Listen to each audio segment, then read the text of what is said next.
លោកគ្រូជួយមើលឲ្យខ្ញុំបន្តិចបានទេជួពេញអស់ហើយទៅតម្រង់ជួទៅលោកគ្រូជួយមើលដួងតាសរិស័យឲ្យខ្ញុំបន្តិចតើពេលណាទើបខ្ញុំជួបគូព្រេងពិតលោកគ្រូចុះគូព្រេងរបស់ខ្ញុំវិញនេះជារបស់ខ្ញុំអញថាលុយ10ឬ20រៀលទាំងនេះវានៅមិនទាន់គ្រាន់ទេបើនៅតែបែបនេះទៀតតើពេលណាទើបសន្សំបានគ្រប់38,000ឲ្យខ្ញុំសុំចុះមើលនេះលោកពុំអ្នកនេះមានរស្មីមិនធម្មតាទេការងារធំមកដល់ហើយចៅប្រុសជួយមើលឲ្យចៅប្រុសរបស់ខ្ញុំបន្តិចបានទេជួយទាយឲ្យឈុតមកតម្លៃមើលដួងតាសរិស័យធានាថាអញពេញចិត្តជាក់ជីមិនខានគ្មានបញ្ហាទេ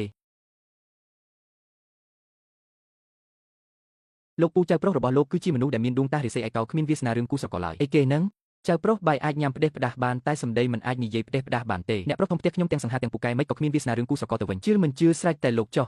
ចៅប្រុសវល់ឲ្យជួយប្រាប់ខ្ញុំបន្តិចមកតើចៅប្រុសខ្ញុំនៅមានសង្ឃឹមរឿងគូស្រករទេមាន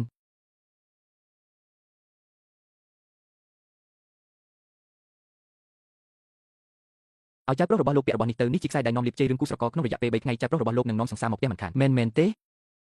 ក្មេងមិនបោកចាស់ទេបើមិនឈុតពេញចិត្តសង្លុយវិញ10ដងល្អថៅកែលីនយកលុយសុទ្ធចេញមក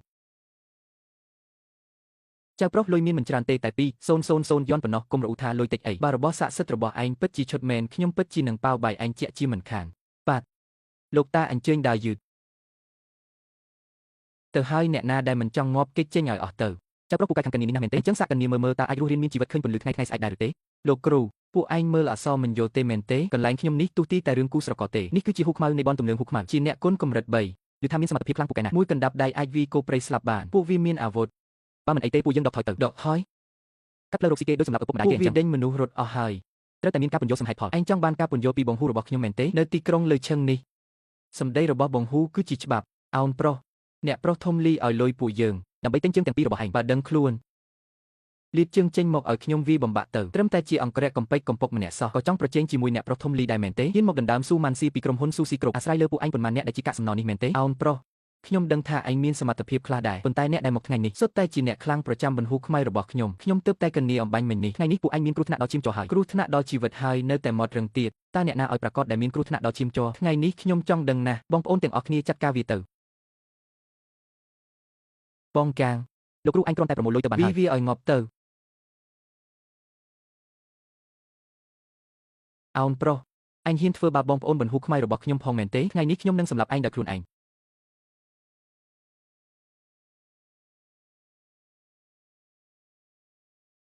អោនប្រុស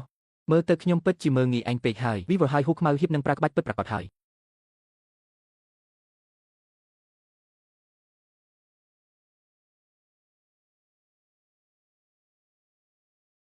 តើចិនហ្វានម្នាក់នេះជានរណាឲ្យប្រកាសទៅពួកដៃរបស់កម្ពុជាយុទ្ធជនលំដាប់កាយ3តែខ្ញុំបែរជាគ្មានកម្លាំងតបសំបីតែបន្តិចមនុស្សម្នាក់នេះក្រុមហេហ៊ូពិតជាមិនអាចប្រមាថបានមែនប្រញាប់នាំគ្នាលុតជង្គង់សុំទោសភ្លាមទៅលោកម្ចាស់ឈិនខ្ញុំខុសហើយ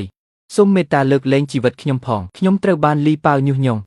ទើបគិតចង់ចាត់ការលោកតាមដែលខ្ញុំដឹងលីប៉ាវមិនត្រឹមតែចង់ចាត់ការលោកម្នាក់នោះទេថែមទាំងចង់ចាត់ការស៊ូម៉ាន់សៀតទៀតផងអាលីប៉ាវថោកទាបនោះខ្ញុំគួរតែចាត់ការវាជាយូរមកហើយហ៊ូហឺក្នុងនាមជាមេក្រុមហេហ៊ូឯងថាមើលរឿងថ្ងៃនេះគួរដោះស្រាយយ៉ាងណាលោកម្ចាស់ឈិនសូមលោកមេត្តាលើកលែងជីវិតពួកយើងផងខ្ញុំហ៊ូហឺនឹងចងចាំគុណលោកម្ចាស់ឈិនអស់មួយជីវិតថ្ងៃក្រោយបើមានការអ្វីត្រូវប្រើពួកយើងសូមលោកបញ្ជាមកចុះខ្ញុំមានលុយជាប់ខ្លួន5,000យន់សូមលោកមេត្តាទទួលយកផងក្នុងពេលដែលឯងនិយាយបែបនេះហើយអញ្ចឹងថ្ងៃនេះខ្ញុំនឹងលែងពួកឯងទៅចុះទៅតាមរកអ្នកដែលមកមើលដួងតានៅទីនេះអំបញ្ញមិញឲ្យត្រឡប់មកវិញទាំងអស់គ្នាចាំទុកឲ្យច្បាស់ត្រូវប្រព្រឹត្តខ្លួនឲ្យបានល្អអរគុណលោកម្ចាស់ឈិនលឿនឡើង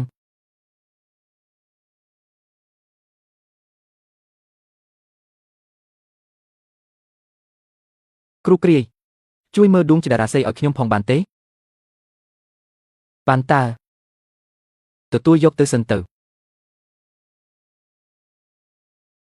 គ្រូគ្រាយជួយមើលដួងចតារាសីឲ្យខ្ញុំផងដែរលោកចាស់ខ្ញុំបានឲ្យគេយកកងដៃពណ៌ក្រហមនោះទៅជូនអ្នកប្រុសធំហើយគ្រាន់តែកងដៃក្រណាត់មួយនោះពិតជាមានប្រសិទ្ធភាពមែនឬ3ថ្ងៃក្រោយនឹងដឹងមិនខានលោកម្ចាស់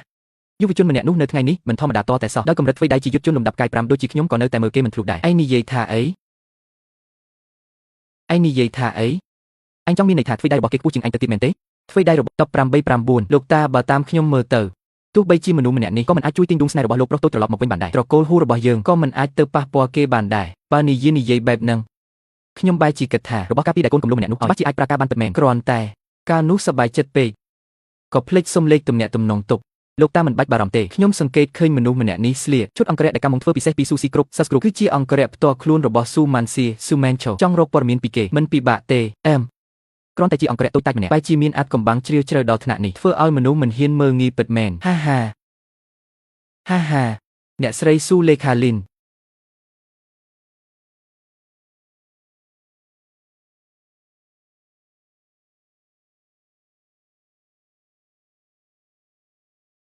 ពួកអ្នកមានការអ្វីមែនទេ